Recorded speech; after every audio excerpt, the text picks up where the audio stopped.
আসসালামু আলাইকুম রহমতুল্লাহ। প্রিয় শিক্ষার্থী বন্ধুরা, ইজি অ্যাকাউন্টিং অনার্সের ক্লাসে তোমাদের স্বাগতম। আজকে আমরা বিবিএ অনার্স 4th ইয়ারের এবং বিবিএস পাস কোর্সের 3rd ইয়ারের একটি চ্যাপ্টার ডিপার্টমেন্টাল অ্যাকাউন্টস নিয়ে আলোচনা করব। তো ডিপার্টমেন্টাল অ্যাকাউন্টসের আজকে আমাদের ক্লাস নাম্বার 4। এর আগে আমরা আরও 3টি ক্লাস নিয়েছিলাম। সেই 3টি ক্লাসে আমরা 3টা ন্যাশনাল ইউনিভার্সিটির গুরুত্বপূর্ণ ম্যাথ সমাধান করে দেখিয়েছি। তো আজকে আমরা বিবিএস অনার্স 3rd ইয়ারের বিবিএস পাস কোর্সের 3rd ইয়ারের 2016 সালে পার্ট সিতে যে ম্যাথটা আসছিল সেই ম্যাথটা সমাধান করে দেখাবো। তো চলো আমরা আমাদের ক্লাসটি শুরু। তো আমরা একটা প্রশ্ন দেখতে পাচ্ছি স্ক্রিনে, যেখানে বলা আছে the following purchase were made by a business house having 3 department. একটা বিজনেস হাউসে 3টা ডিপার্টমেন্টের পারচেস দেওয়া আছে। তো এখানে একটা জিনিস খেয়াল করো, এখানে আমাদের ডিপার্টমেন্ট এ 1000 ইউনিট পণ্য ক্রয় করেছে, ডিপার্টমেন্ট বি 2000 ইউনিট পণ্য ক্রয় করেছে, ডিপার্টমেন্ট সি 2400 ইউনিট পণ্য ক্রয় করেছে।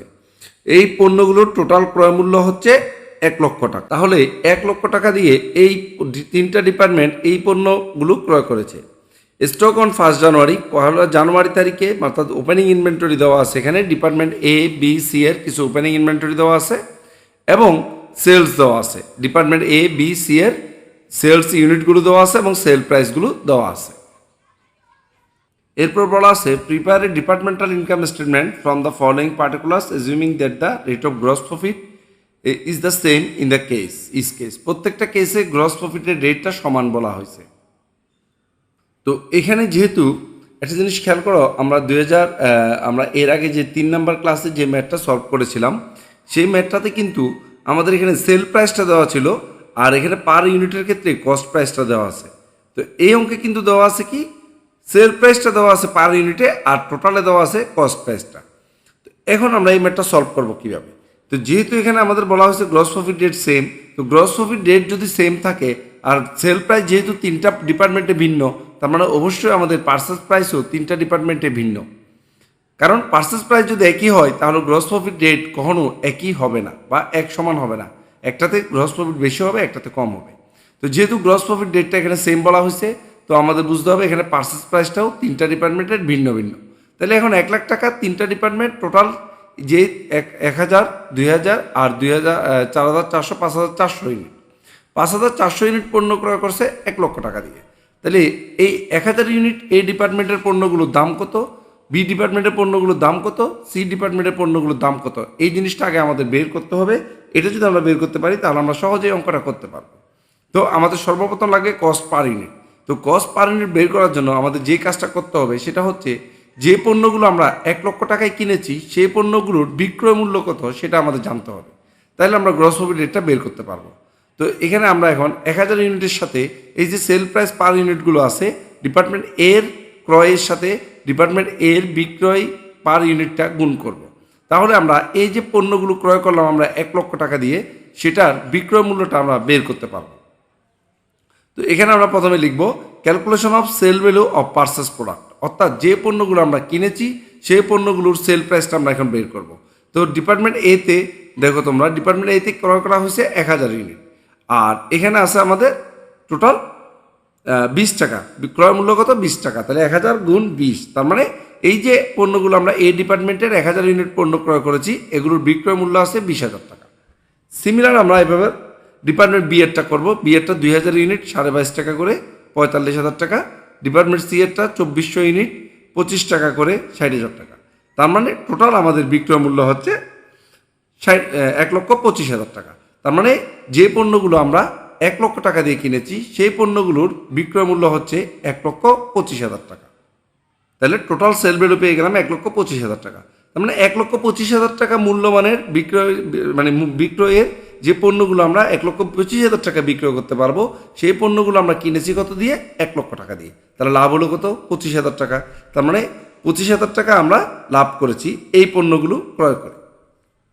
এখন আমরা গ্রস প্রফিট রেটটা বের করব।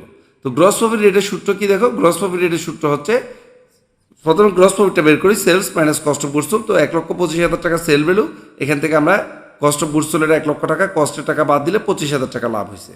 যেহেতু 25,000 টাকা লাভ হয়েছে আমরা এখন গ্রস প্রফিট রেটটা বের করে নিব। তো গ্রস প্রফিট রেটের সূত্র হচ্ছে gross profit divide by sales into 100।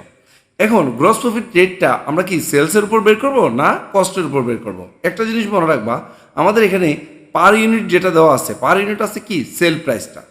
তো যেহেতু সেল প্রাইসটা দেওয়া আছে, এই সেল প্রাইসের উপর ভিত্তি করে আমাদের কস্ট বের করতে হবে, তাই আমাদের গ্রস প্রফিট রেটটাও আমরা সেল প্রাইসের উপর ভিত্তি করে বের করব। তাই আমরা গ্রস প্রফিটকে সেলস দিয়ে ভাগ করেছি। আমরা 3 নম্বর ক্লাসে যে ম্যাথটা করেছিলাম সেখানে এখানে ক্রয় মূল্য দেওয়া ছিল, তাই আমরা গ্রস প্রফিটটা কস্ট প্রাইসের উপর বের করেছি, যাতে আমরা কস্ট প্রাইসের উপর গ্রস প্রফিটটা নির্ণয় করে সেল প্রাইস বের করতে পারি। আর যেহেতু এখানে সেল প্রাইস দেওয়া আছে, তাই আমরা সেল প্রাইসের উপর গ্রস প্রফিট রেটটা বের করব, যাতে আমরা সেল প্রাইস থেকে কস্ট প্রফিটটা বাদ দিয়ে কস্টটা বের করে নিতে পারি। তো এখানে আমরা গ্রস প্রফিটটা বের করছি কিসের উপর? সেলসের উপর। তো গ্রস প্রফিট হচ্ছে 25,000 আর সেলস বেরিয়েছিল 1,25,000। একটু আগে আমরা দেখিয়েছি, এই যে আমাদের সেলস বেরিয়েছিল 1,25,000 টাকা, আর আমাদের গ্রস প্রফিট বেড়েছিল 25,000 টাকা।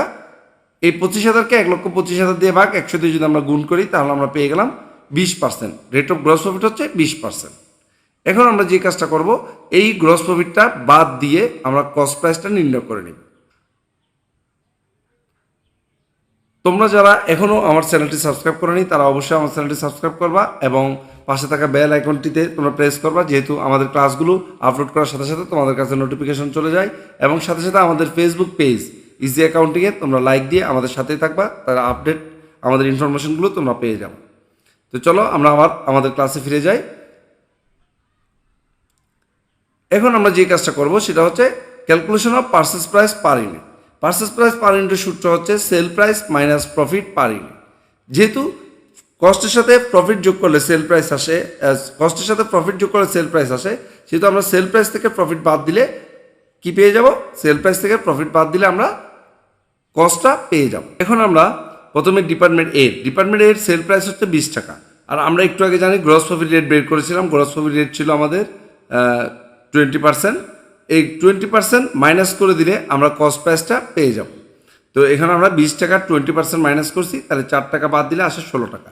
তার মানে ডিপার্টমেন্ট এর পণ্যগুলোর ক্রয় মূল্য হচ্ছে 16 টাকা। ডিপার্টমেন্ট বিতে আমাদের পণ্যগুলোর বিক্রয় মূল্য হচ্ছে 22 টাকা 50 পয়সা, যার মধ্যে 20% প্রফিট আছে, সে প্রফিটটা বাদ দিলে থাকে 18 টাকা। ডিপার্টমেন্ট সি 25 টাকা করে বিক্রয় করে আমরা 25 টাকা 20% হচ্ছে 5 টাকা, 5 টাকা হচ্ছে প্রফিটটা বাদ দিলে আমরা পেয়ে যাব ক্রয় মূল্য 20 টাকা। তাহলে আমরা ক্যালকুলেশন অফ পারচেজ প্রাইস অর্থাৎ আমরা পণ্যগুলোর ক্রয় মূল্য বের করে নিয়েছি। এখন আমরা যে কাজটা করব, আরেকটা ওয়ার্কিংসে যাব। সেই ওয়ার্কিংসটা হচ্ছে ক্যালকুলেশন অফ ক্লোজিং ইনভেন্টরি। যেহেতু অঙ্কে ক্লোজিং ইনভেন্টরি অ্যামাউন্টটা দেওয়া নাই, আমরা ক্লোজিং ইনভেন্টরিটা বের করে নিব। তো ক্যালকুলেশন অফ ক্লোজিং ইনভেন্টরিটা আমরা বের করে নিয়েছি। ওপেন ইনভেন্টরি দেওয়া আছে 120, 80, 52, আমরা ডিপার্টমেন্ট ওয়াইজ লিখে দিয়েছি। এরপর আমরা এখানে পার্সেসটা যোগ করব, 1000, 2000, 2400 পার্সেসটা যোগ করেছি। পার্সেস ইউনিট যোগ করার পর এবার আমরা ইউনিট সোল্ড যেটা আমরা বিক্রয় করেছি সেটা বাদ দিব। বাদ দিলে আমরা পেয়ে যাব ক্লোজিং ইনভেন্টরি। তো ক্লোজিং ইনভেন্টরি বের করার পরে এবার আমরা যে কাজটা করব সেটা হচ্ছে calculation of total inventory value, অর্থাৎ এই ইনভেন্টরি ভ্যালুগুলো আমরা ক্যালকুলেশন করে নিলাম। যেহেতু ক্যালকুলেশন করলে আমাদের এইগুলো মানগুলো বসাতে সহজ হয়, তাই আমরা ক্যালকুলেশন করে নিলাম opening inventory, purchase, closing inventory, sales. যে ইনভেন্টরিগুলো আমাদের বের করেছিলাম বা যেগুলো কোয়েশ্চেনে দেওয়া আছে, ইউনিটগুলো লিখলাম, ইউনিটগুলোর পাশে রেটগুলো আমরা লিখব। তো মনে রাখবা opening inventory, purchase, closing inventory এগুলো ক্রয় মূল্য দিয়ে, যেটা একটু আগে আমরা বের করেছি, যে পার্সেস প্রাইসটা আমরা বের করেছি, এখানে যে পার্সেস প্রাইস বের করেছি আমরা, সেই পার্সেস প্রাইস দিয়ে নির্ণয় করতে হবে। আর সেলসটা শুধুমাত্র সেলস প্রাইস দিয়ে নির্ণয় করতে হবে। তার মানে ওপেনিং ইনভেন্টরি, পার্সেস আর ক্লোজিং ইনভেন্টরি যার যার ইউনিটের সাথে রেটটা হবে পার্সেস প্রাইসের, আর সেলসটা হবে সেলসের। গুণ করলে আমরা অ্যামাউন্টটা পেয়ে গেলাম। এবার আমরা এখানে এই যে ইউনিটগুলো এখানে দেখা দেওয়া আছে, যেটা 5 ওয়ার্কিংসে করেছিলাম সেখান থেকে নিলাম। এবার আমরা ইনকাম স্টেটমেন্টটা করে নিব। ইনকাম স্টেটমেন্ট আমরা প্রথমে লিখব সেলস।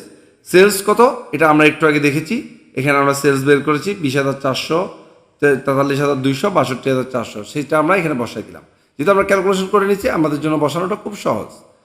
এবার আমরা এখানে বসাবো ওপেনিং ইনভেন্টরি। ওপেনিং ইনভেন্টরি ভ্যালুটা আমরা একটু আগে ক্যালকুলেশন করেছি। আমরা ওপেনিং ইনভেন্টরির মূল্যটা এখানে বের করেছি 1920, 1440, 3040।